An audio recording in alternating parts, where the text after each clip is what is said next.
Rescue 1122 air ambulance service की test drive. DG rescue ने air ambulance Bahawalnagar runway पर test drive flight उतारी।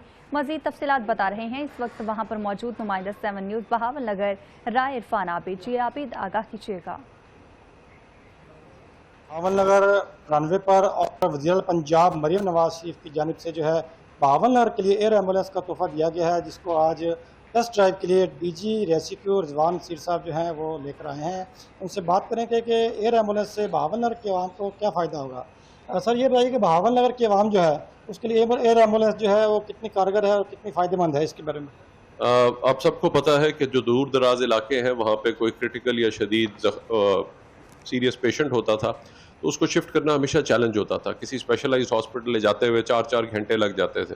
तो उसको बेहतर करने के लिए जब हमने डेटा प्रेजेंट किया तो 1540 केस ऐसे थे जो कि बहावलनगर, मियाँ वाली और भक्कर से जो था उनको टाइम बहुत ज़्यादा लगा, 4-4 घंटे तकरीबन लगे। उनको स्पेशलाइज्ड हेल्थ केयर फैसिलिटी में, जिस तरह सीरियस कोई कार्डियक पेशेंट है, कोई हेड इंजरी का पेशेंट है, इस तरह के जो सीरियस पेशेंट्स हैं उनको ले जाने में बहुत ज़्यादा टाइम लगता था। आज उनकी भी जो है, जैसे ये डेटा प्रेजेंट किया वज़ीर आला पंजाब की हदायत पर, ये एयर एम्बुलेंस सर्विस जो है वो शुरू कर रहे हैं, तो उसके लिए आज उनको भी फ़ौरन जो है वो एक्सेस होगी। ये थे डीजी रेस्क्यू रिजवान नसीर साहब जो बता रहे थे कि सीरियस पेशेंट जो है जिनमें कार्डिक और जो ख़ास तौर पर जो है हेड इंजरी के जो मरीज़ हैं, जो जिनकी ज़िंदगी बचाने के लिए जो है कम वक्त होता है, उनके लिए ये एयर एम्बुलेंस शुरू की गई है।